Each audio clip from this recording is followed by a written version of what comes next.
What is this character design? What the f*** is that? Why would they make a character look like this? Vampires! Holy smokes, he's freaking out. Alright, well, bye. Oh, hello. Do you want to see a somewhat forgotten old horror game? Yeah, at the time of this video, this game is literally 20 years old. Some of you might vaguely remember this one from the year 2003, but let me tell you, this game is definitely something to experience. It's not strictly speaking a horror game, but I'm sure you'll see why I chose to classify it as one. It sure scared me when I played it as a kid, but we'll get into that later. It's a bit of a strange game, but it sure had a lot of thought and effort put into it, not to mention how incredibly rich the universe and characters are. There is so much to explore here. Now, I'll make sure to dig into as much as possible, within reason of course, because there is a lot to talk about, both good and bad. You see, I was wandering around out here in the darkness and found this old abandoned building here. I found the game out here and actually remembered it from my childhood. The place had obviously been sealed for a long time because getting through this stupid door here was next to impossible. Not to mention the old stuff I found inside. The game is part of a franchise that has been around ever since 1977 and has been expanded upon ever since. It's a somewhat successful and recognized franchise, but has not quite had the success I think it deserves. I do remember discovering this franchise as a kid, and I also remember all of the nightmares that it gave me. Oh yeah, well anyway, they have tried numerous crossovers with both the Alien and the Batman franchise, as well as a few others, but so far has not quite gotten the foothold that I think it deserves. I know they're planning on releasing more stuff in the near future, but we'll just have to wait and see if it turns out as good as I hope. God, just look at all this treasure that I found here. Now this was some old stuff. There were remains of VHS tapes, and even some dirty old floppy disks. Anyway, the game in question is this one. Alright, are you ready for this? Judge Dredd versus Death. Alright, now let's get out of here. But first, a word from my sponsor, these here obnoxiously annoying earplugs that everyone is promoting for money. Let's test them out. You know, if I can open this stupid packaging, that is. Oh, that's great, the camera's going out of focus now. Anyway, if you want cheap premium earplugs that, you know what? Fuck this, they suck anyway. No, I'm kidding. Ah, that's too bad. There's no fancy installation screen to be found here. Oh yeah, remember when you had to insert a CD number 2 while installing a game? Yeah, no, well, anyway, boring as the installation screen may be, it's okay, because at least the game has this. Oh yes, good old Sierra. A true stamp of quality. Sierra Entertainment, also known as Sierra Online, was a video game developer and publisher who developed a whole lot of games like the ones you see here, including some SWAT games like SWAT 3 for example. They published SWAT 4, some of the Fear games, the Homeworld games, and the early Half-Life series developed by none other than Valve themselves, as well as many other really good games. Now, that's a legacy to be proud of. This is also an example of a good publisher, a very rare thing indeed. Alright, so according to Wikipedia, this game was developed by Rebellion Developments based in Oxford, England, and published by Vivendi Games in Los Angeles at the time. But was it also published by Sierra Entertainment then, or what's going on here? Yeah, I don't know. But Vivendi Games eventually merged with Activision in 2008, which eventually became Activision Blizzard. And apparently it's owned by Microsoft now. What the fuck? Rebellion Developments is mostly known for developing the Sniper Elite series, as well as many other titles, including some Star Wars and Call of Duty games. Now, that's a pretty good track record. Right, in 2003, they released this game, Judge Dredd vs. Death for the PlayStation 2, the Xbox, for Windows, and the GameCube. Really? And, oh yeah, just a small disclaimer here. I know that the owners of the Dredd universe can be a little protective about their franchise, so let me just clarify. I will be showing some comic panels and pages in this video, but most of them are taken directly from the Judge Dredd wiki. I have cleared out the text bubbles so there are no spoilers, and also AI upscaled some of the images. I of course encourage everyone to check out the franchise for themselves, as I genuinely think it's pretty cool. Alright, so before we get into the game, let me just give you a little bit of context. Judge Dredd is originally a comic book character who first appeared in 1977 from a British comic magazine known as 2000 AD. The Judge Dredd universe itself has been tried to be explored in popular media a number of times, and you might be somewhat familiar with the 1995 Sylvester Stallone movie, as that one was pretty popular.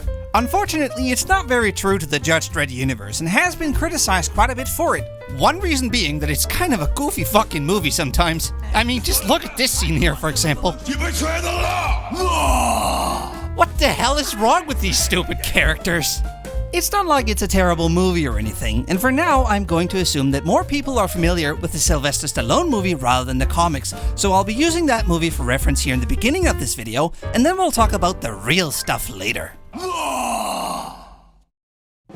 Alright, finally, here we are. The game starts you off in a city called Mega City 1, which is set in a dystopian future where the city has just reached 400 million citizens and is struggling to support them all, and because of this, crime is running rampant. The city itself is so huge that it covers most of the east coast of North America, hence why it is called Mega City 1. In the movie we briefly see this map here, where we get a glimpse of just how big Mega City 1 really is. We also have Mega City 2 over here in Texas City for some reason. Because crime is such a big problem here, the city has turned to something called street judges, which is a kind of law enforcement officer who acts as both judge, jury, and executioner. This means that they can carry out sentencing on the spot and even execute violent criminals as they see fit in order to speed up the justice system. The judges are also extremely tough on crime, which means that they will give severe punishments even for lesser crimes. This opens up for a whole lot of ethical questions, and we'll get into those later, but for now, here is our protagonist, Judge Dredd. And he has a fish mouth? Oh my god! Oh man! Oh yeah, the art style is a little all over the place. It's obviously supposed to represent some kind of comic book-like art style. Oh wow! Yeah, this art style works better for some characters than others. I mean, just look at these. No, the characters, not the... You know what, never mind. Well, what I mean is that the ladies look, well, they look fine. But for Dredd, the art style just makes them look really dirty. Or really old. Or like a fish in a wrinkly costume. Anyway, a protest is currently happening outside City Hall, but in this universe, I don't think the citizens are allowed to protest at all. So it's now up to us to go and deal with them. And holy shit! Here comes the most incredibly ballsy opening to any video game I have ever played. Bleeding heart liberals, time to dispense some justice. Hold on a fucking second. Liberals? You can't make jokes like that in this political climate. Oh yeah, that's right. This is the Judge Dredd universe after all. There's a lot of politics involved in this. And oh boy, is there a lot to unpack here.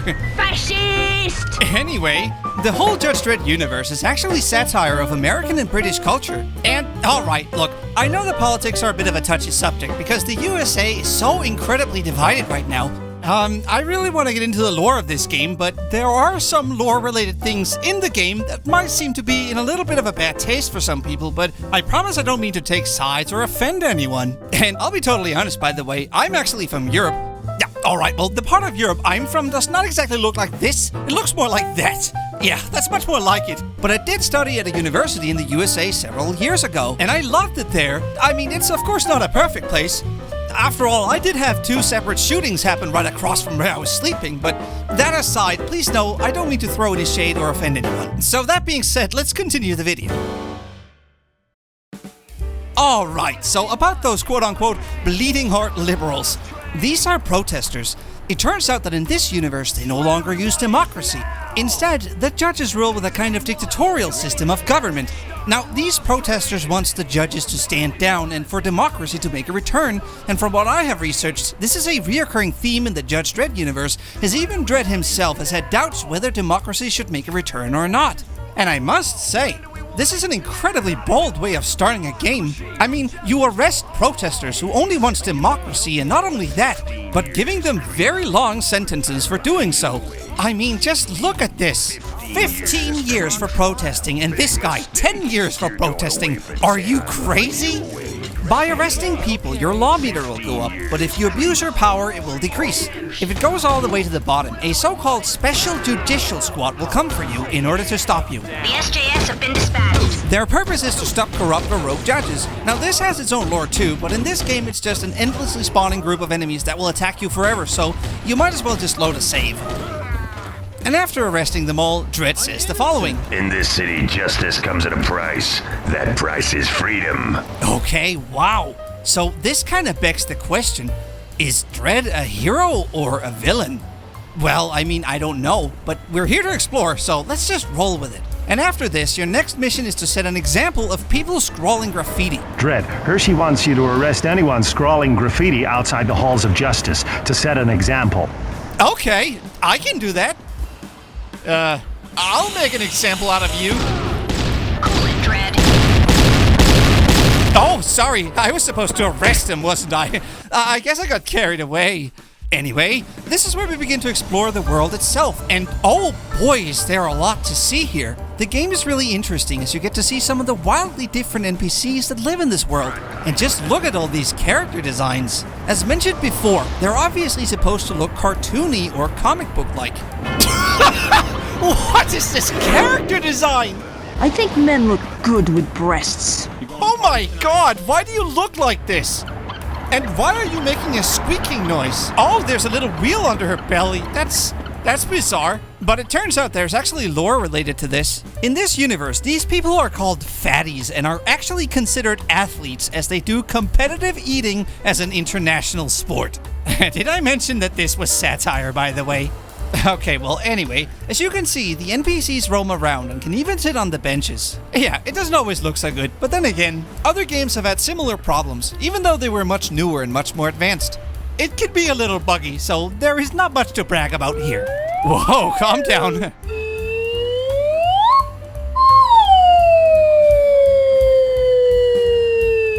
The NPCs themselves don't do much. Here's one that's smoking in public, and that's illegal in this universe, which means that I can arrest her. And she gets 2 whole years for smoking in public? This sucks. Damn, I hope she gets probation. As a matter of fact, I can arrest any NPC I encounter. And just look at these reasons given. 3 months for scrawling, and this one, 1 month for having a goldfish without a license. Bet you're just dying to frisk me.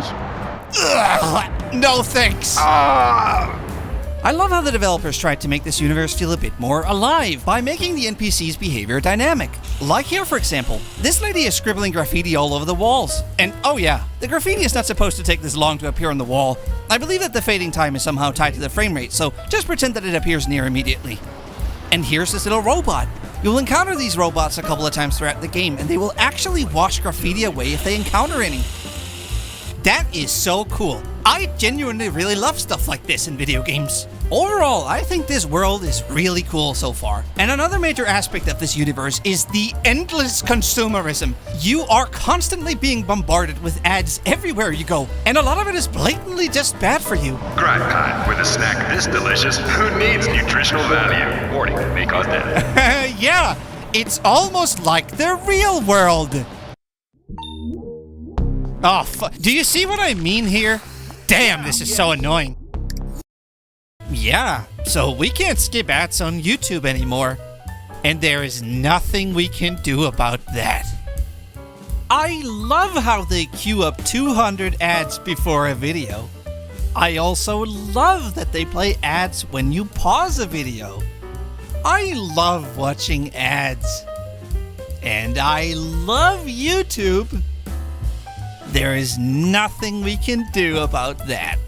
We will just have to watch ads on YouTube all day long. I love watching ads. YouTube has won. Anyway, let's talk about the gunplay. Here's a street judge's standard sidearm, the Lawgiver Mark III. And oh man, let me tell you, this thing is incredible. It can fire a variety of different ammunition types. Let me show you. Standard. Here's the standard bullet. It's like a burst fire mode where the pistol will automatically cool down between bursts. It's alright, but as you can see, it's not very accurate. Let's test it out on these combative perps who refuse to surrender. As you can see, the standard bullet gets the job done on some of the easier enemies. Now, these enemies in particular have very little health, so they go down easy. This is the ricochet. It bounces off walls and can hit enemies around corners, but it does the least amount of damage, which really isn't much. I find that it's only good for making people comply, as they're more willing to surrender if you hit them a couple times in the arms and the legs. And here's the incendiary round. It sets things on fire. That's enough, Dredd. It's of course very unethical, and your law meter will go down if you use it on living things, but you will encounter enemies later in the game where using it is acceptable. And brutally, your enemies will turn into a skeleton. Brutal. Then we have the explosive round called the High X. Now, the only downside to this one is that it takes up a lot of ammo. Only 8 shots per magazine. Then there's the heat seeker. It's like a homing bullet, but not very useful. It's way too slow and takes up way too much ammo, and just like the Hayeks, there are only 8 rounds per magazine and there's no guarantee that it'll even hit its intended target. Just like here, for example. And last but not least, there's the armor-piercing mode. This is the one I always end up using. It's accurate and it does a lot of damage. And if you're good at hitting things in first-person shooters, I recommend this one. And oh yeah, turn off auto-aim for goodness sakes. This game was originally developed for console, so playing it with a mouse and keyboard makes things a little different. And you might also want to adjust the controls while you're at it. I mean, what kind of psycho crouches on shift? I'm also playing this game on hard, by the way, which is why the enemies can soak up so many bullets and why I take so much damage. And oh yeah, here's something called a stun grenade. And yes, it's pronounced stun. This will incapacitate most enemies in the game, but the grenade takes so damn long to explode that it is rarely useful. The only times I ever find them useful is when I throw them straight into the ground where they will explode on impact. And that's your arsenal. But there is one more thing. You know how some games have great melee weapons? Gordon has his mighty crowbar, Duke has his mighty foot, and then there's Dredd who has the mighty fist of go fuck yourself! Oh yeah! Yeah, never in a video game have I felt a more satisfying punch than Dredd's. Cool it, Dredd. And it comes in useful pretty often, as you'll see. Now, alright, I ended up loading a save and arrested everyone as I prefer the more peaceful option, and you were actually rewarded for doing so, as you'll see later. Nice work, Dredd. Alright, so that's the basics of the Gunplay. The game has done a pretty good job so far of easing the player into it all, but now it's time to test the player's combat abilities for the first time as we now experience a bank heist all of a sudden. Control to all available units. Bank robbery in progress at Ballin Plaza. Greetings, Dredd. And here's what the combat looks like. Over here in the HUD, we can see the player's combat shield, and it works just as you would expect. If you take a hit, it goes down without you losing any health, and if you stay out of combat for a few seconds, it goes back up. It really works just like in Halo Combat Evolved. This bar over here represents the player's health. If it depletes all the way, you will automatically use a med pack. These can be found around the world or given to you by a medic. Alright, so there are 2 ways to go about combat in this game. You can either shoot everyone as quickly and as efficiently as possible, or you can go out of your way to make every enemy surrender. You can actually shoot their weapons straight out of their hands and yell at them to surrender. They can still pick the weapon back up, so you have to be a little careful. By arresting enemies, you'll get a higher score, which will unlock arcade levels and multiplayer characters once you've cleared the stage. This strategy typically costs a lot of health and ammo, so it can be tricky to pull off. And, oh yeah, here's my backup. It's a little comical because these friendly judges are almost always on fire. It becomes kind of like a running gag at some point. But now to advance the plot. So after leaving the bank, we get a cutscene where fucking, I don't know, this happens.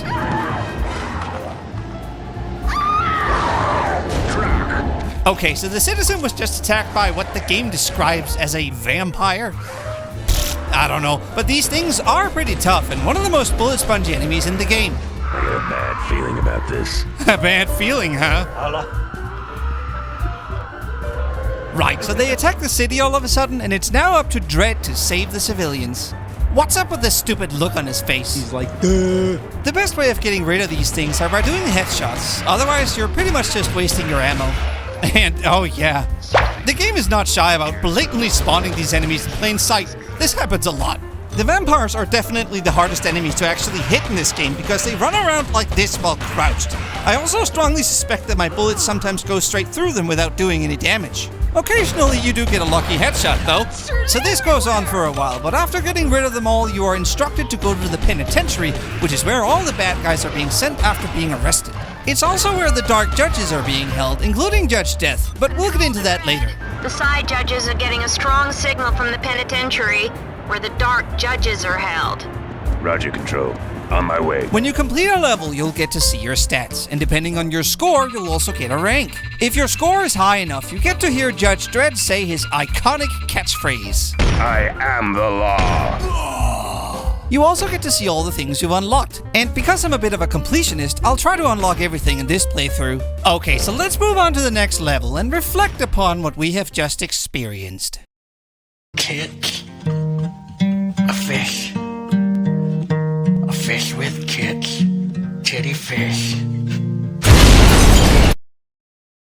Alright, so here we are in Chapter 2, the Nixon Penitentiary. Wait a second, Nixon? Well, I heard he wasn't such a popular guy. And once I'm swept into office, I'll sell our children's organs to zoos for me. Yeah, okay. Interestingly, the last president they had in this universe was literally so terrible they never had another president again. Robert L. Booth, who was a power-hungry governor, literally stole an election by rigging the vote-counting computers and started what was essentially World War III, also known as the Atomic Wars, after becoming president of the USA. So if we look at this map again, we can see this whole dark area here, which is known as the Cursed Earth. This is part of the USA that was hit by nuclear bombs during the war and is now an irradiated wasteland. Anyway, the judges eventually had to fight the president, who they did defeat, hence why the judges now rule the country. And on a side note, the Atomic War is also one of the reasons why the ABC Warriors exists, which are machines that can fight in areas where humans can't survive. And, oh yeah, dear God. Do you remember this thing from the movie? I sure do. This thing scared the fucking shit out of me when I was a kid. As an adult, I think this design here is kind of awesome, but as a kid, this scene here literally gave me nightmares. I had a lot of nightmares about robots for some reason, and I was so happy that this thing was not included in the game. I'm sorry, Chief Justice. But the giant piece of shit robot is not tied to my main processor. Right, here we have a cutscene where a hover wagon full of vampires crashes into the place and causes havoc all over, as well as a prison riot. I'm going in. That's why your main objective here is to get things under control. And once you enter the penitentiary, your primary objective is to get these sentry guns back online. Yeah, it's a sentry gun, okay? But it's not immediately obvious how that's done. The security system has gone haywire. It'll have to be overridden before the gates and sentry guns come back online. Oh, by the way, you know how you can shoot the weapons out of an enemy's hand? Yeah, this goes for friendly NPCs as well, so if you need a little extra ammo, here's an easy way to get it. Conveniently, you can find this rifle here if you explore a little bit in the starting area. It's like a combined sniper and assault rifle, but it is incredibly unbalanced. As an assault rifle, this thing is not very useful, as it takes up way too much ammo to take out a single enemy. You can maybe take out 5 enemies on hard difficulty, and then you have to reload. But as a sniper rifle, I mean, just look at this. This thing is incredible! The damage output is so much higher and it barely takes any ammo at all. Just look how little ammo this takes. I often just end up running around with this thing in sniper mode because it's just so useful. Now, I won't do it here because it's not very nice to look at in a video. And I love Dredd's voice lines, by the way. See you in 20 years. I'll see you in hell. Oh yeah, the ragdoll physics have always been a little weird. It can be really entertaining. Alright, so there's not that much to say about this level. It's mostly just a big fetch quest where you go from location to location in order to press buttons that unlocks doors and elevators. And oh shit, what is going on here? Are you not gonna react to that? Oh no! Greetings? Is that all you have to say? And again with the fire, he wasn't even close to that burning wagon. Oh man, these guys. Well, at least one of them survived. Here's an interesting conundrum. At this point, I'm being attacked by a group of vampires who are also attacking this prisoner here who just surrendered. So the question is, should I just let the vampires have him and save myself, or should I tank the damage and save him so that he can go to prison for the rest of his life? If I was him, I don't know what I would want, but at least he gets to live. I took some damage, so I'll just go back to the medic from earlier and get healed. Oh no, are you still on fire? Oh, wait a second, that's the other judge. Why are they both on fire now? I swear with these guys, it's like spontaneous combustion or something. Anyway, you arrest some more rioting prisoners and eventually make it into this area known as the Cubes. This is where they keep the prisoners, and interestingly, I don't think this place has ever been explored in any media whatsoever other than this game. In this long movie, Dredd is sent to a penal colony, which is not quite the same, as that one is located in a place called Aspen. Aspen. Yeah, Aspen. A cube is an isolation cell, also known as an isocube. Here the prisoners have to spend their time while serving their sentences, which is often the rest of their lives. And, oh, just look at this. These friendly NPCs are so useless, but at least they died before they could spontaneously combust, I guess. Okay, it's now up to Dredd to turn on these automated sentry guns in order to get this whole facility under control. And for some reason, the sentry gun control console is out here in the middle of nowhere, apparently. Why would they place it out here? Who cares? The sentry guns come back online and take care of the rest of the annoying vampires, and the level ends with a cutscene where the Dark Judges unfortunately make their escape amongst the chaos. Oh, right. Let me just quickly explain a little bit about who they are. They are ethereal creatures who come from another dimension and believes that all life is a sin and that it must be extinguished. There are many of them, but these are the main four, with Judge Death being the main villain. They're kept in these crystals here that you can see from the main menu of the game. And oh yeah, if you think Dredd is an ugly fish-faced character, just wait until you see the abomination that is Judge Death. Good feelings gone. Oh yeah, that looks about right. Alright, here we are in Chapter 3, The Docks. Here Dredd has to find a group of recently missing side judges. These are a special kind of judges with psychic abilities who are able to deal with supernatural phenomenon such as the Dark Judges. Oh yeah, look at this silly cutscene here. It's Dredd. How was he able to see that from that far away? And also, I think they forgot to hide Dredd's character model. I think it's dangling in the air right there. Throw down your weapon. I don't think they can hear you from there, man. I think you're too far away. Alright, here we get to explore the docks in order to look for the missing side judges. But first we have to take care of a few common thugs. If you're a completionist and want a good rating, you'll need to arrest as many perps as possible. And this means forcefully making them surrender rather than just taking them out. I find it kind of funny that there's this area here where you can turn a valve in order to choke everyone in this little warehouse here. That doesn't seem very safe. I mean, it's useful for me, but why is it here? Anyway, here we have two homeless people that are roaming around, and I believe that vacancy is illegal in this universe. So, what should I do about these two? Should I arrest them? Freeze! Not this time. Well, if I try, they refuse to surrender no matter what. I could, of course, use a stun grenade, and sure enough, that does the trick. But look at this sentencing here. Life in prison for resisting arrest? Isn't that maybe a little excessive? You suck. Dredd is known for being harsh on criminals, but also for being somewhat merciful on people that don't deserve it. He can't alter the sentencing, but he does have a way of twisting the situation he finds himself in order to somehow spare the people he has to deal with in a lawful manner. This has actually caused him to come under the investigation of the SJS at some point. Interestingly, in the beginning of the Stallone movie, Dredd is a total hard-ass and enacts harsh sentences on everyone, but I guess learns to be somewhat merciful by the end of the movie? They were killing each other in there. Could have gone out the window. 40 floors? It would have been suicide. Maybe, but it's legal. Yeah, it's really stupid, and one of the main reasons why the movie is not true to the Dredd universe. It's also worth noting that Dredd is known for not appearing without his helmet, unlike the Stallone movie where he takes it off all the time. As a matter of fact, the comics have never officially drawn him without his helmet on, except for a single time, I believe, but even that was censored. Some people don't like that. I have met people in real life who don't understand why we cannot be allowed to see a certain character's face. But the reason is simple and something that I hold very dear. What we're seeing is the character. This is, in a sense, their face. This is who they are. This is their identity. If they take off their mask or helmet, we're no longer seeing their true self. It's just like with the Batman. But with the Batman, when he puts on the cape and the cowl, Bruce Wayne becomes his real self. It's Bruce Wayne who's the fake character. He's the mask that Batman wears. Now, if there is one person who can explain this better than me, it's this guy. Listen to this. The real persona is the Batman persona. That's not a mask he's putting on. When he puts on the cape and the cowl, that's who he really is. And when he takes it off and he puts on the tuxedo and he goes into the office, that's the suit of armor. That's the character he's playing for the world. That was Kevin Conroy talking about the Batman. Now, Kevin Conroy was my very favorite voice actor who's been voicing the Batman for over 30 years, ever since Batman the Animated Series that aired in 1992, and all the way through the Batman Beyond and Justice League series, as well as the Arkham series and much more. As a matter of fact, he voiced this character all the way up until he unfortunately passed away in November of 2022. I really like that guy, and I hope I get a chance to rant about him at some point because I actually have a lot to say about him. It's worth noting that a lot of people think that we've heard his last performance as the Batman in the Suicide Squad game, but thankfully that's not true. His very last performance as the Batman will be in an animated Justice League movie called Crisis on Infinite Earths Part 3, but I will leave that for now. Anyway, my point is that Dredd doesn't really have a face. This is it.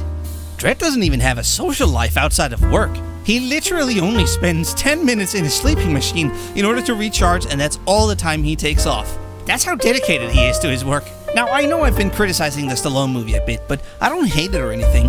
It's a pretty goofy movie sometimes, but actually made quite a bit of an impression on me when I was a kid. The movie is okay, although not very true to the Judge Dredd universe. But in 2012, they made another one, simply called Dredd.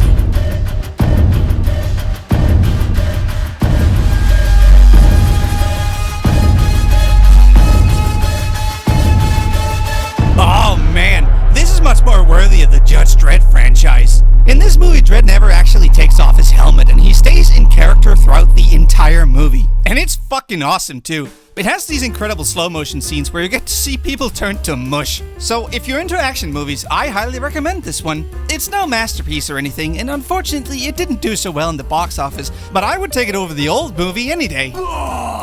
And interestingly, it's also structured very much like a video game, complete with levels and boss fights. I actually have a lot to say about this movie, but I don't want to spoil anything because it's definitely worth watching, so if you want more of this universe, I highly encourage you to watch this one. And oh yeah, here we also get to see how Dredd deals with the homeless person problem. Don't be here when we get back. Ah yeah, see, that was clever. What was it I did again? Oh yeah. Fuck this, I'm not doing that. It will be interesting to see how the next installment of the Judge Dredd universe will turn out. They're making a TV series called Judge Dredd Mega City 1 that will air sometime in the future, unless it gets cancelled or something. Anyway, back to the game. So you spare the homeless and, oh yeah, I have an objectives list. Yeah, the game always shows you where you're supposed to go, so you never actually need to look at this list. What are my objectives even? Alright, let's see here. Apprehend the Wings Gang? Stop the illegal smuggling of Red Bull? What? Red Bull? Oh yeah, there's Red Bull in this game. But why? And why is it being smuggled? Yeah, I have no idea. But my guess is that Red Bull somehow sponsored this game. Ironically, it's being smuggled, which must mean it's illegal in this universe. It's kind of funny that they probably paid a lot of money to have their product featured in this video game, only for it to be considered an illegal substance. I wonder what the sentence is for drinking a Red Bull. But no, I get it. That shit is criminally overpriced. Okay, so after a while we run into a cult known as the Death Cult, and these guys literally don't have any lips. I have no idea how they removed them, but I think they do so because they want to resemble Judge Death. It turns out they have a base of operations here, so there's quite a lot of them. And this level is huge, by the way, and has alternative paths in order to get to the exit. And oh man, I love rainy levels like this, and I love how the rain lands on your visor when you look straight up. That's a really neat little detail. In this level, you also get this double-barreled machine gun here, which is called a spit gun, okay? It's actually really good for disarming your enemies. The only issue is that it takes way too long to reload, and the damage is also pretty low. Oh yeah, and an interesting side note about these enemies here. This is the Death Cult. They are not afraid to die, which means that they will not surrender if you tell them to. Normally they are working in groups consisting of a few lower cult disciples and a cult guard. But if you take out the guard first, then the cult members will actually surrender pretty much immediately. So, what, they got cold feet after all?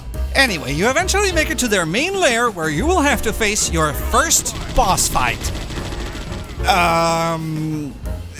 This guy. Oh yeah, his name is Necrus. He's not very important or anything because he's not even described in the manual, and I also couldn't find a Wikipedia page for him, so who cares? Have you any idea how many anonymous henchmen I've killed over the years? And look at you, you haven't even got a name tag. You've got no chance. And yes, you've probably already guessed it, this guy is super easy. And also, yes, this is the hard difficulty. So after that epic thing, you find the missing side judges, but oh no, you were too late. And I think the game has a bit of an oversight here because somehow this have caused the Dark Judges to take physical form. But how? Yeah, I don't know. It's never explained, but whatever, let's just get out of here. I am the law.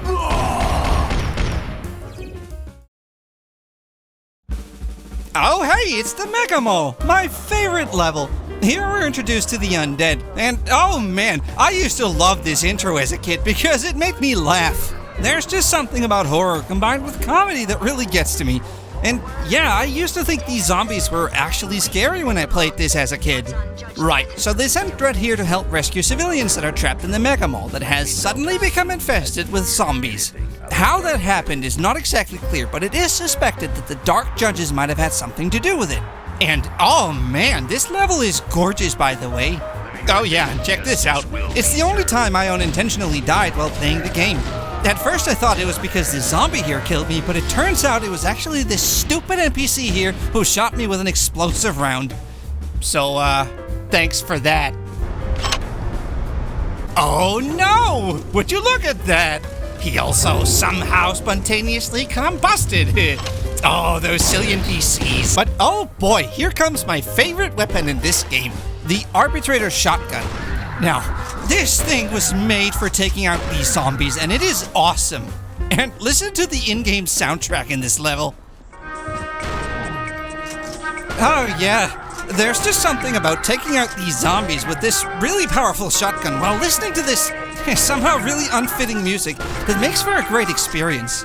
Okay, so the shotgun will usually take out a zombie with a single shot, which is why I think it's so great. But if it doesn't work, give him a good old whack with it. Like this. Yeah! Oh, it's so fucking satisfying. It's a really good mechanic. You can sometimes hear the announcer encourage people to buy stuff.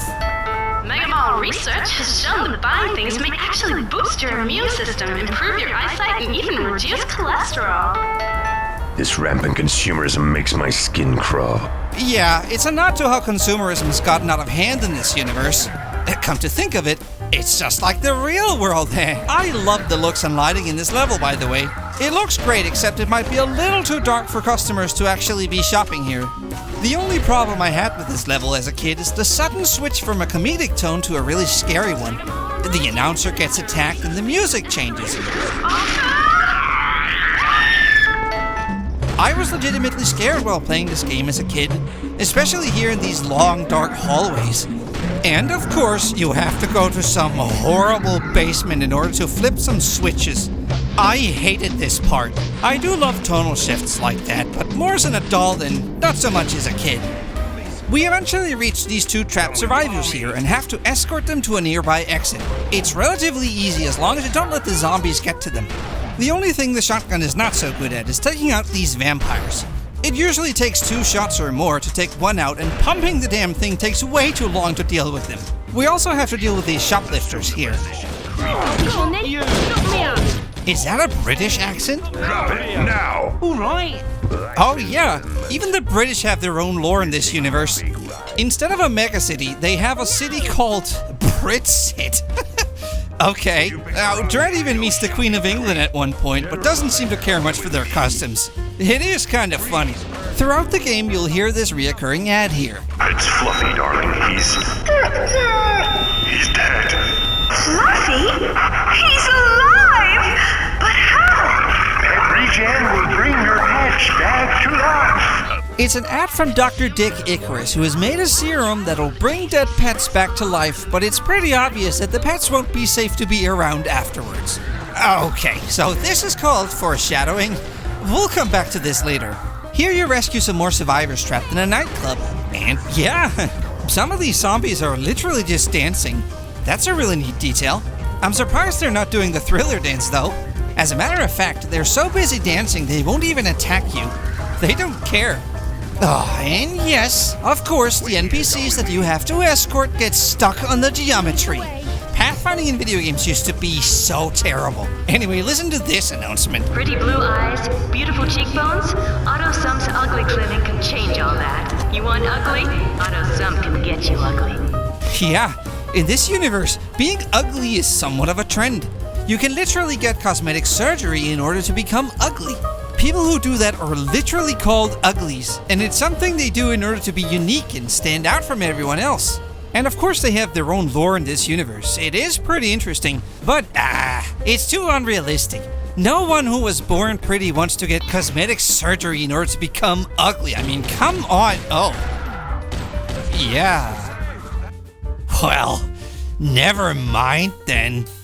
Anyway, you escort a few more survivors and... Oh, wait, I'm missing one. Of course this one got stuck on the fucking geometry.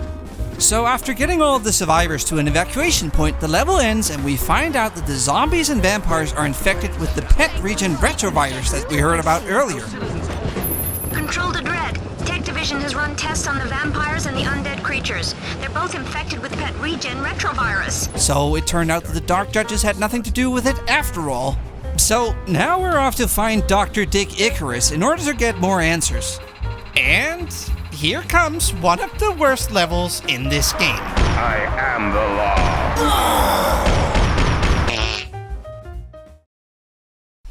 law. Chapter 5, Icarus Labs. Now, I hate this level, mostly because it's a big maze of corridors and there are enemies around every freaking corner. It's like one giant basement level. Here we also have the longest fucking elevator ride ever. Why did they make this? This is where Icarus is hiding out and performing his illegal experiments. My objective is to find him and bring him in for questioning, but as soon as he's made aware that Dredd has entered the facility, he orders all research to be destroyed immediately. Deleting all files pertaining to the pet regen project immediately! The plot thickens. There are a few scientists down here still working that can be arrested as well. Okay, so the worst thing about this level is that you run out of ammo really easily down here because there are so many of these here stupid bullet spongy vampires. You only get this crappy little pistol here to defend yourself with, and even worse, it is really hard to know if you've explored the level properly in order to find the supplies you need to beat this level because of this stupid maze-like structure. Anyway, there is not much to say about this level, so let's make it quick. You run around and blow up a couple of these computers here, and then it turns out that these here vampires are actually just clones that didn't turn out too well. Yeah, it's like a half-baked thing. It was also this level I got stuck on the geometry for the first time, but it was kind of my own fault, so I won't blame the game for it. The level itself is not actually that long, and you find Icarus pretty quickly. And then we get this little cutscene here. Icarus, I'm shutting this facility down. It doesn't matter. I have discovered the key to immortality. I don't think that syringe is gonna do anything if it literally goes all the way through your arm, dude. Anyway, it's time to bring him in for questioning. Oh! Consider yourself stopped. Oh, well, never mind then. What the fuck, Dredd? Anyway, you find some more of these here stupid vampires, but oh no, there's a twist! Where did Icarus's body go? Isn't he supposed to be dead or something? Brock, where is Icarus's body gone? Yeah, it's a little silly, because it is later revealed that Icarus's body was somehow stolen off screen by the death cult for some reason. Although, I don't know why they would think to do that. And to make things worse, they managed to snatch his body in a matter of seconds. And it's gone. Poof. Alright, so now I have to make my escape as the facility is literally exploding around me, and I can't help but to think of all the poor scientists that I arrested earlier. They're still down here, by the way. I guess they'll just have to die then. We eventually make it out of the facility, but run into the death cult again. It turns out that they have another base of operations down here in the sewers. And look at this.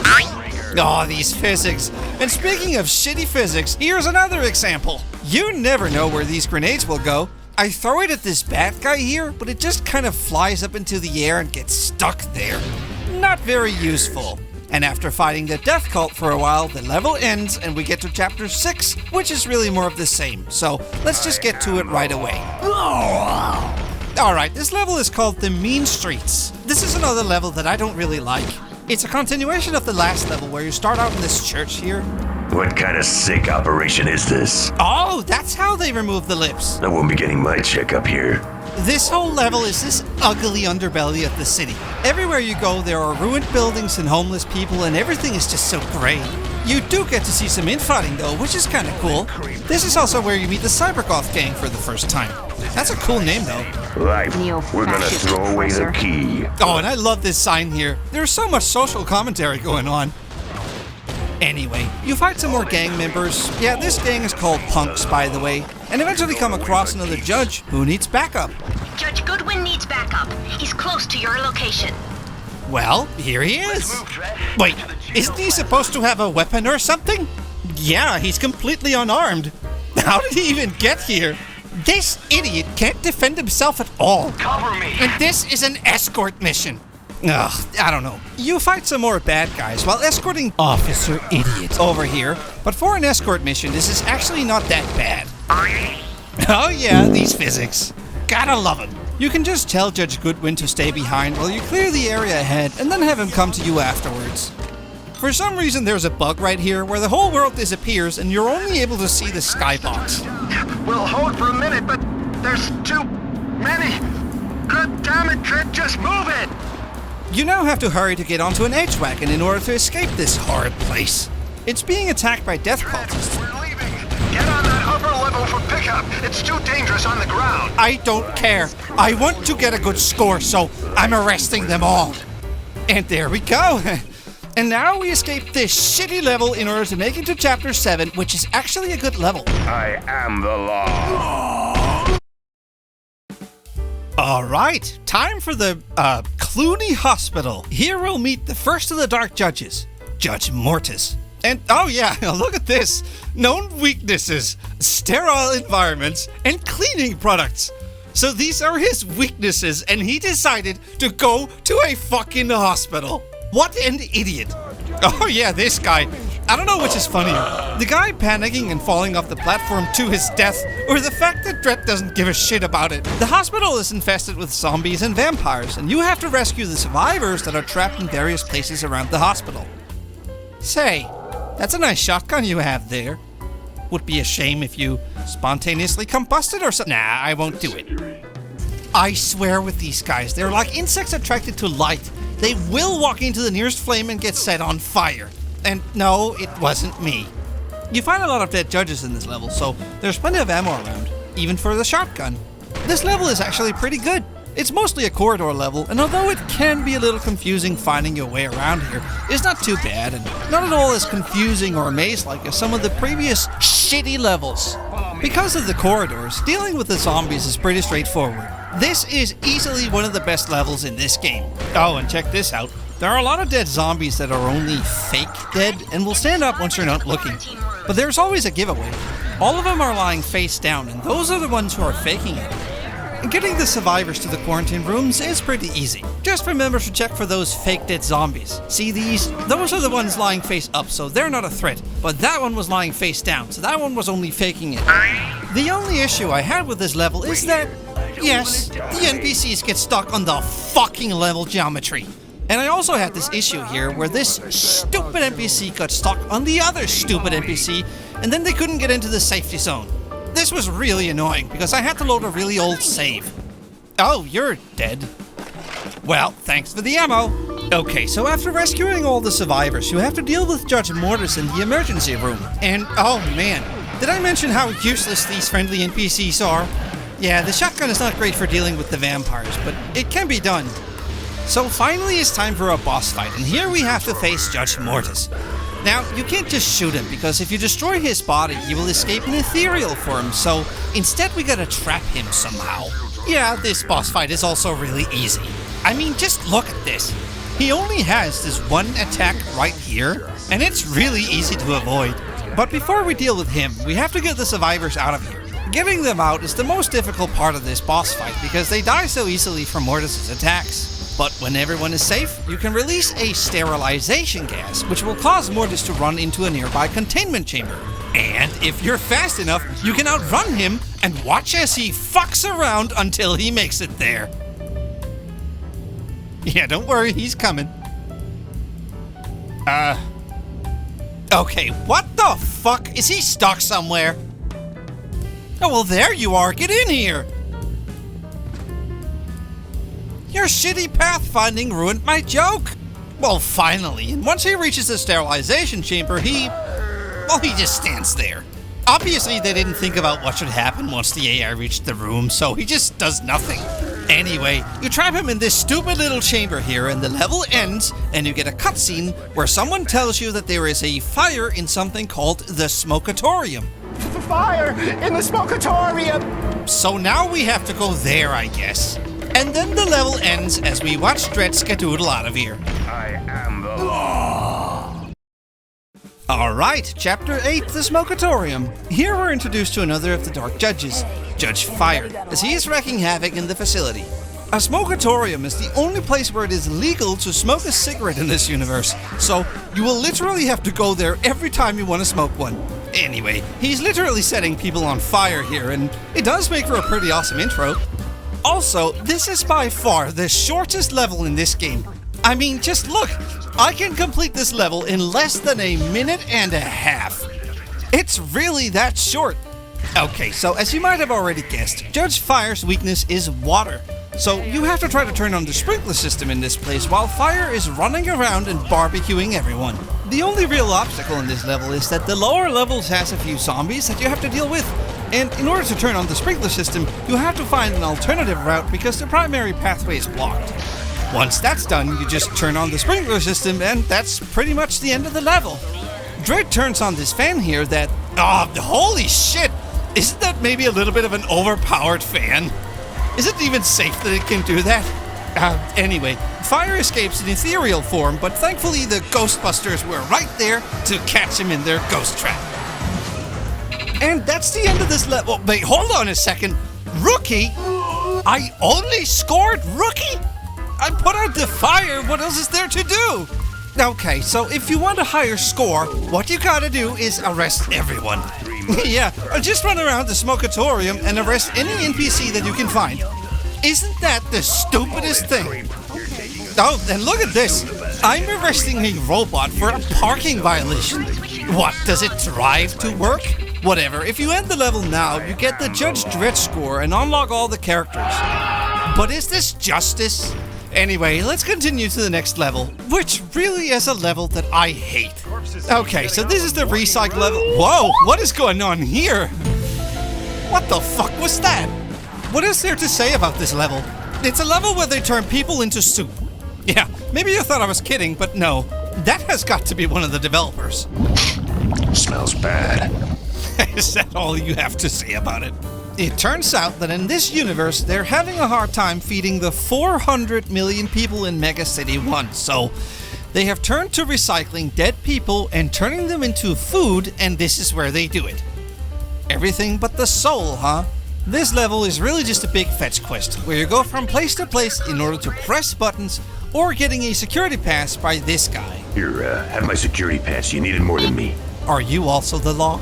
It's not all bad though. You do get to have the shotgun again, so that's something. You can also pick the rifle, but nah, I'm choosing the shotgun. The level has these cheap areas where they overwhelm you with enemies in tight spaces, so that is kind of annoying. Even the enemies get stuck on the geometry, or just stuck on each other. It also has a ton of vampires that attack you in hordes, so sometimes you gotta think fast. There's also this whole segment right here where I honestly have no idea what is going on.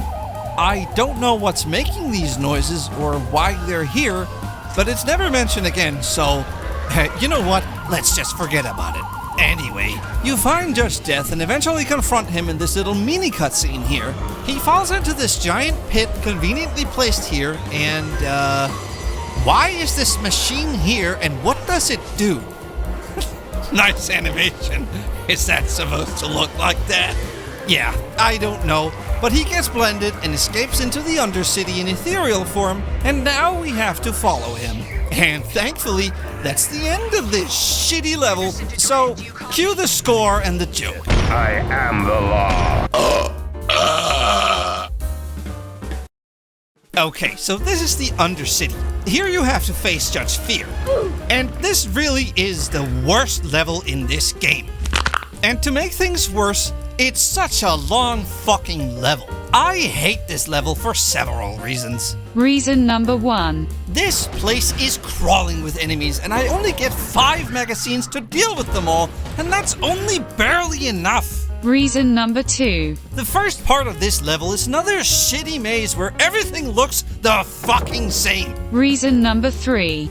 You find this shitty shotgun here to defend yourself with, but it is too fucking shitty to deal with these vampires here. I mean, just look at this. It has very little range, it has very little capacity, and it reloads way too fucking slowly. Fuck this shotgun. Okay, look, the first part of this level is pretty terrible, and I really hate how little ammo you have. You do find the arbitrator's shotgun, thank God. So now you can throw this trash away. But unfortunately, there's no additional ammo for it. That means that you have to be very careful with your shots, and what you're essentially doing is trading your health for accuracy. This makes you more vulnerable, but how many health pickups do you think I find down here? Nothing! Absolutely nothing! Stupid! You're so stupid! It is such an annoying level, and they make sure to put as many of the tankiest enemies down here as well. I mean, just look. I'm on my last magazine here, and the game finally throws me a bone. I can pick between 3 different weapons here. I can get the shitty shotgun again, or the shitty pistol, both without additional ammo, or I can get this grenade launcher here with 8 whole spare grenades. So yeah, I obviously choose the grenade launcher, but I can't even walk more than 10 steps before I meet the most bullet spongy enemy in this game. The fat zombie. And not only is there 1, no, there is 2. And they both soak up 4 grenades each, so there goes all of my grenades. And the game does this 2 fucking times. The exact same scenario. Now, I do love the ominous atmosphere here, and that's probably the only thing I can really praise about this level. But as soon as you walk behind these machines here, there are enemies waiting for you, and it's really cheap because you might not be able to see them. At least there was a health pickup here, so it was somewhat worth it. Right. You also get this terrible laser rifle here that is really meant for sniping. It works great when the enemies are standing completely still at a distance and you have all the time in the world to charge it up. Great! But when you're being attacked by a horde, it's not so good. And oh yeah, look at this. Did you see that? I knew my shots sometimes went through them without doing any damage. What a load of bullshit. Oh yeah, the AI doesn't always work so good. The game keeps throwing enemies at you. Quite literally, look at that! Even though you don't really have the ammo to deal with them. Anyway, you eventually run into the death cult again, and oh boy, is this big open area here just annoying. There's hardly anything to take cover behind. And they have all these snipers standing back there. I mean, come on. They seem to have another stronghold down here in the Metropolitan Museum.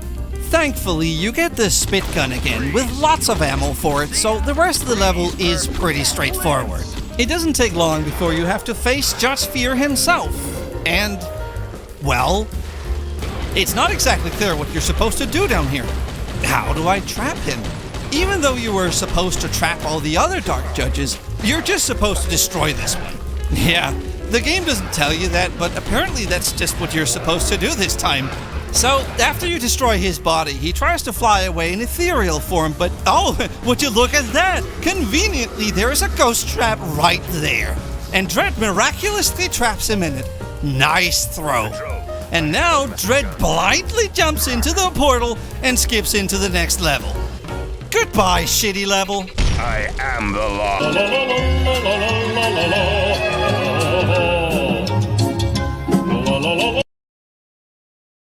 Chapter 11, Disney World. Oh, sorry, Deadworld. Oh yeah, I love how Dredd literally face plants here. So, this is like an alternate dimension to our own Mega City 1, except that everyone and everything is dead here. Despite that, this level is actually pretty good. You can once again choose between the shotgun or the rifle here, and you know what? I'll choose the rifle this time, but only because there are so fucking many enemies here that attack you at once. I mean, just look at this shit. Yeah, the sniper rifle really shines here. Look how insanely good it is for dealing with all of these enemies, and all of this without reloading a single time. These skeletons are just a reskin of the zombies, and that's why we go back to the good old shotgun. This level is also very generous with ammo and med packs, so that's a big plus. The biggest downside are the vampires, but at least they won't overwhelm you in small corridors here. Anyway, you'll find your way through this wasteland here until you reach the villain's lair. This giant-ass church of death. Yeah, this place puts the catacombs to shame. It's kind of fucking awesome. You do have to deal with a large amount of vampires in here, but as long as you bottleneck them in this door here, you should be fine. You also encounter a few Death Cult members here, and interestingly, they will never surrender in this level, no matter what. Okay, so here Dredd confronts Judge Death once again, and it turns out that, this thing here is what remains of Icarus's body. I killed Icarus. A worthy attempt, but his serum had already taken effect. Okay, so because Icarus took his immortality serum before he died, his body turned into this thing here, I guess. It doesn't really explain how he got the helmet and the shoulder pad, though. Well, who cares? Death is kind enough to reveal his evil master plan, as it is with every stupid villain, which is opening a dimensional gateway between this dimension and ours. And that will somehow make everything in Mega City 1 dead. But aren't we, like, missing a step or something? I mean, what exactly is it that's gonna kill everyone? Is it gonna be like the stupid skeletons or something? I don't know what's going on. None of this is making any sense to me, but this video is long enough as it is already, so let's just fight this stupid thing and get on with it. And so it's time for the final boss fight, and oh man, this is a real boss for a boss fight. I mean, look at this thing. Now this boss fight is actually really awesome. No, I'm kidding, it sucks. You run around and press a button to free these 3 side judges here, and that's it. That's the whole boss fight. And the giant idiot is kind enough to just stand over there and do nothing while I free them.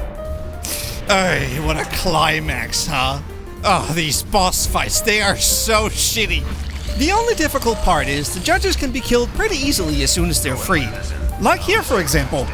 Oh, come on. Do you see what I mean here? Anyway, it's a really short boss fight, and after freeing all the side judges, we get this cutscene here, and the level ends.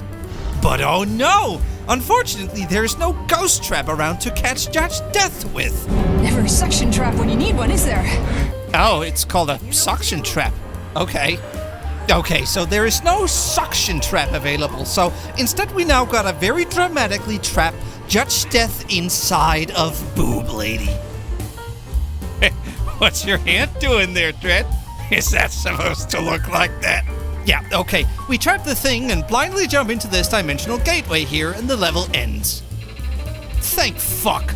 I am the law. You betray the law! And to top it all off, we get this ending cutscene here where Boob Lady turns out to be okay after all. But she's doing fine, thank you very much.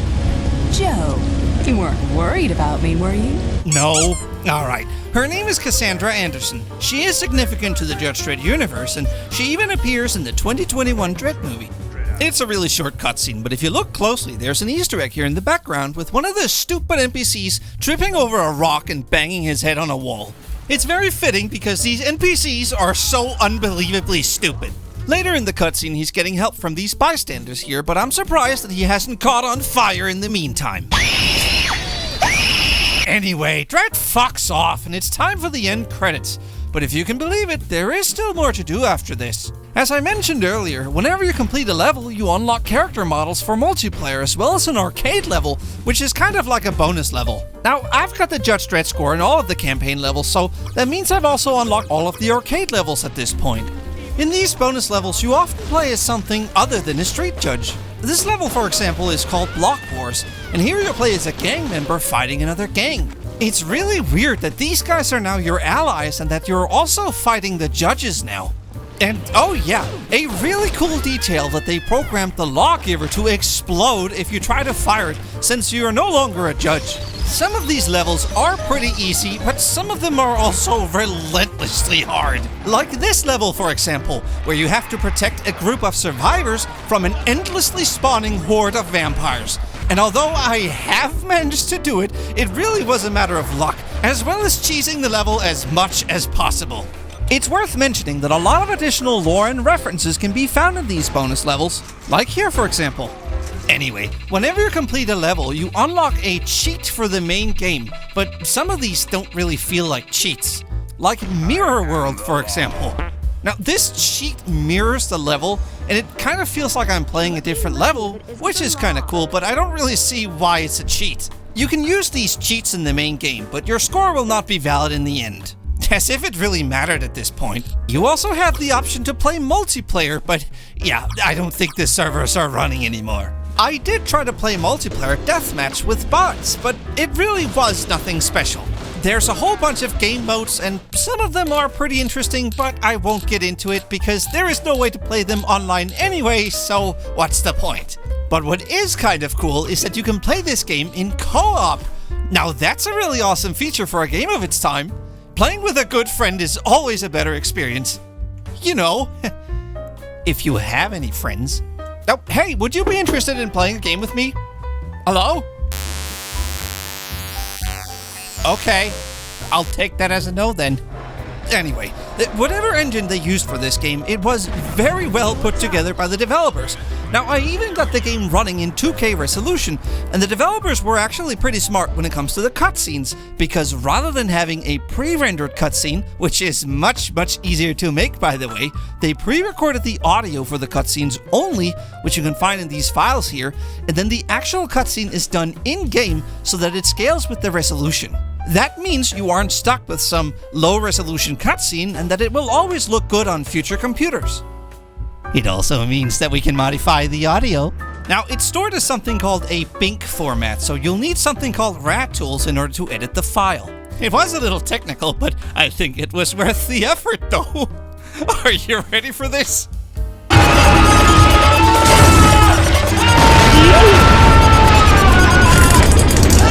It would seem to me that the developers were really interested in making a future-proof engine, which they mostly succeeded in doing. Now, the game runs great on modern computers, but with a few exceptions. The one and only serious problem that I can think of is that jumping doesn't really work on modern computers. Dredd doesn't really want to leave the ground when you press the jump button. I think it's tied to the frame rate somehow, and because the frame rate is so high on newer computers, well, to be fair, my PC is about 9 years old at this point, but still, you have to tap the spacebar several times in order for Dredd to jump. Now, thankfully, the single player doesn't really require you to jump at all, if I remember correctly, except for the optional tutorial. Oh yeah, I totally skipped the tutorial, didn't I? Well, there's really not that much to say about it. It's just a level called Training. Here you have an instructor tell you about the head-up display, or the fucking UI, after you pick up a helmet. So, wait, does that mean Dredd wasn't wearing a helmet at this point? I like to imagine that Dredd is putting a helmet on top of another helmet. Oh hey, it looks like they already made that joke. Anyway, you move on to this jump course here where you have to jump and then crouch and then jump crouch. You know, whenever Dredd fucking feels like it. It's funny how older games managed to nail this aspect regardless of frame rate when this newer game didn't. Like what? The GameCube didn't have Delta time? I call it the Nintendo shit cube because it's a piece of fucking shit! Okay, so we arrest a robot and escort a fellow judge to his destination, and then it's time for the firing range. We shoot the pistol, change firing modes, then use the shotgun and the rifle. Then we arrest some holograms and escort a hostage to an evacuation point. And oh yeah, I found that if you want to reload a secondary weapon faster, just throw it on the ground and pick it back up. Instantly reloaded. And that's the training course. Anyway, so other than the jumping issue, there appears to be a problem with falling as well. Here I appear to be slow falling, but here it works just fine. Oh yeah, don't mind the crazy ragdoll physics. Now, these physics have always been a little wacky, and it's not just because of newer computers. I can actually prove it. Here's a clip from a video I made sometime in 2004 on a pretty low-spec PC. Yeah, the game has always been a little weird like that. One thing they did manage to get right is the scaling of the HUD. Somehow, it isn't affected by the screen resolution, which is a common problem with older games. If you run most older games in a higher resolution than intended, the HUD won't scale accordingly and typically becomes really small. This was recorded before Half-Life got its newest update, by the way. The game doesn't natively run in widescreen, but luckily a nice programmer nicknamed Rip2R has made a guide as well as a custom tool for setting a proper resolution as well as a field of view in the game. So, hey, thanks for that, man. You're awesome.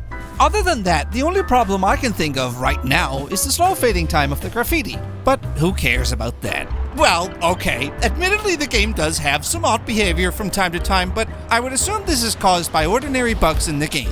It's for sale on both Steam and GOG if you want to check it out. I'll leave a link to the resolution guide in the description of this video. Another thing I would like to talk about is the music. It's really good. In fact, I think it's almost too good for this game. The game features no less than 42 tracks in total with a combined length of almost 2 hours. Of course, most of it is just ambient music, but there really are some gold nuggets in here. One thing I would like to praise is the reoccurring theme, like here for example.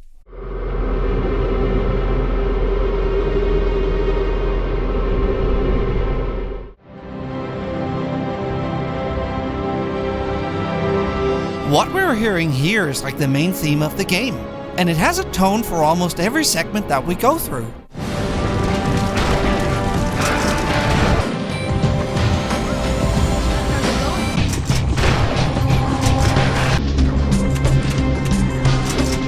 And here's my favorite soundtrack from this game.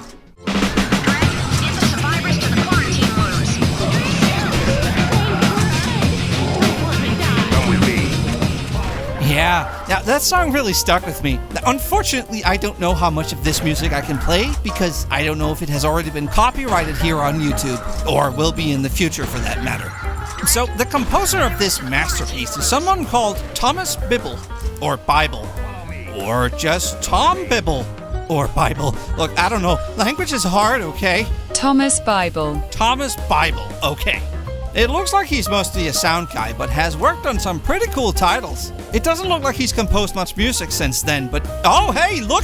He has a MySpace page! Maybe we can find more of his music there! Oh yeah! I forgot. Interestingly, there's a soundtrack which features a few outtakes from the voice actors. I have discovered the key to immorality. No one can stop me now. I love hearing stuff like this. And speaking of voice actors, this brings me to my very favorite segment, the voice acting. You know what to do. Yes, sir. You're the lowest form of life on Earth. You're not even human fucking being. I recently found out that this guy who plays Sergeant Hartman also voices the Sergeant from Toy Story.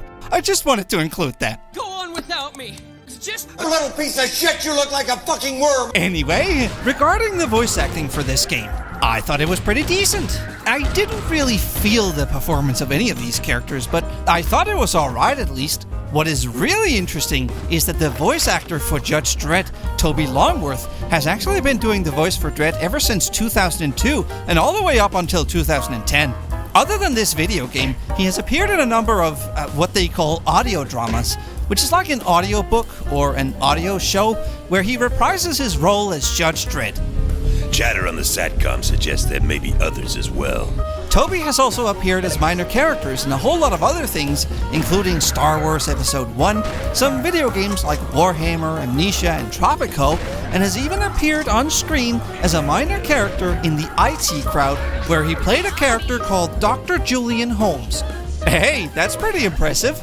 Then we have the voice of Judge Death, Nicholas Briggs. Well, he is known as the voice of the Daleks from the Doctor Who series ever since 1963 till present. The Earth creatures are to be exterminated. He has also appeared in some of the Judge Dredd audio dramas, but ironically never as Judge Death.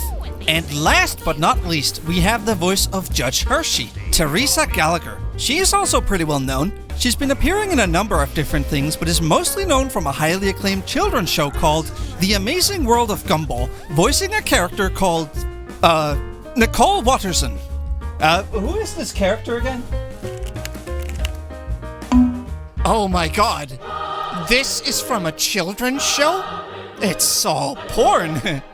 Well, maybe not all of it. This one looks like it's just some nice fan art. I don't think it's porn, this one. What the fuck? You know what? Let's talk about the sound design. It's pretty damn good. All the sound effects are unique and suits whatever they're supposed to represent. Except for maybe the skeletons. Here they clearly use some kind of alligator sound effect. And sometimes the alligator shakes a dice cup. But overall, I think they did a pretty good job here. And so we come to my final thoughts about this game. Playing it was definitely an interesting experience, and I learned so much about the universe and the characters, and I was honestly shocked of just how much lore was in this game.